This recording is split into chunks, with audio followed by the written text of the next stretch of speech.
Good morning and welcome to the Internet of Healthcare conference here in London. I'm Doug Drinkwater, the editor of Internet of Business. I'm joined this morning by Francois Teboul from Visiomed. Francois, good to see you. Thank you. Hi. You started from one device and you now have a suite of kind of connected medical devices, which is an interesting transition anyway, because many companies are now trying to do the same thing to become more of a service-orientated company in this era of IoT. So talk us through Visiomed and Be Well Connect. So Be Well Connect is a brand dedicated to connected devices from Visiomed. So we did start from the thermometer. That was in 2007, and then what happened in France was that there was a structural law that talked about telehealth in 2009, and this is when Eric Sebon, our CEO, had the idea of connecting the devices together.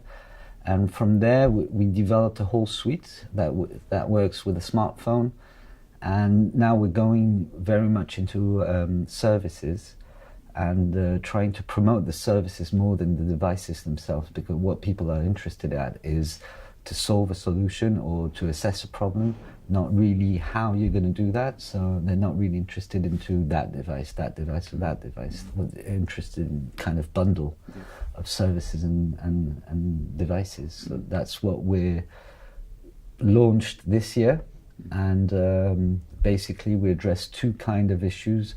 One is the general public. How can people manage themselves? How can you empower patients? And the second one is how do we help health professionals in their care pathways and to monitor patients and keep them safe. And give me an example of who you're working with. I'm guessing obviously you work a lot of hospitals in France, and how are you helping them through connected devices? Well, for example, we have a program which is surveillance of kidney transplant patients. And basically what's going on is that people after 1 month after their operation are handed out with a kit, and that kit is going to monitor the basic vitals and the important vitals and send this information to the medical platform of the hospital.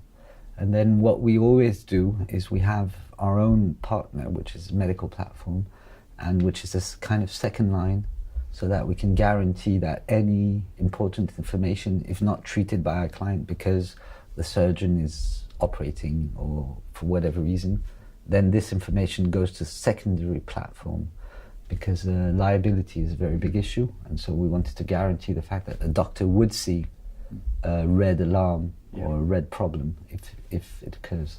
And that's in France? That's the hospital in France? Yeah, that's the hospital in France. We have a program in with different hospitals around one region to monitor heart failure.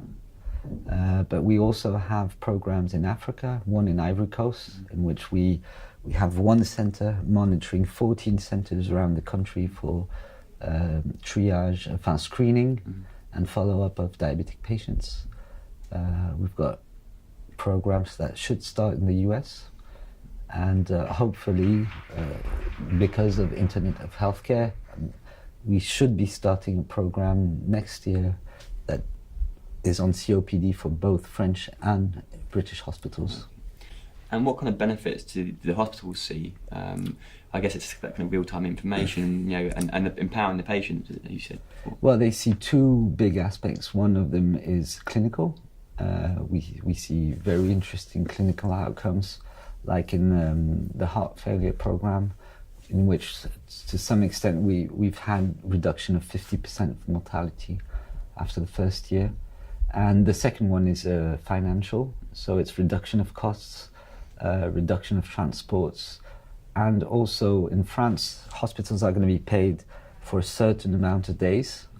And so if the patient stays longer, they lose money. And so through that kind of initiatives, it helps them to stick to the correct amount of days.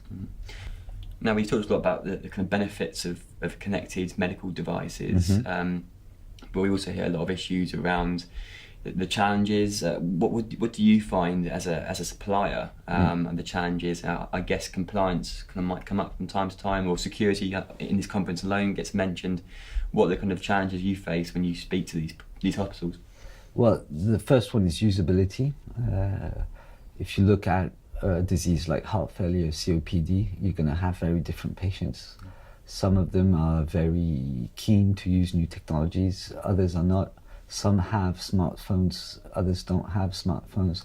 So this is what we call support. And so the way we interact with the patient needs to be different, even in one single program. So that is one of the big issues.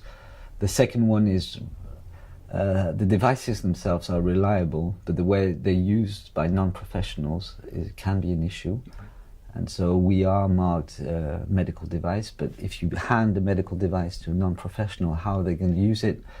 Can you monitor the way they use it? Can you have a kind of trust indicator? And so this is one of the things we're working on.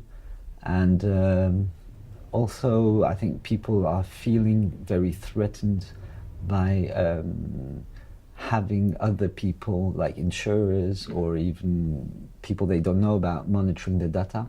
And so this is one of the issues also, is having people trusting companies and hospitals to keep the privacy of the data. I think this is maybe the third issue. And the fourth issue is we're still very much into pilots, and pilots are different from real world. And so the question is always, how will those solutions scale up to the real world? Francois, I really appreciate your time today. Thank you again, and enjoy the rest of the conference. Thank you.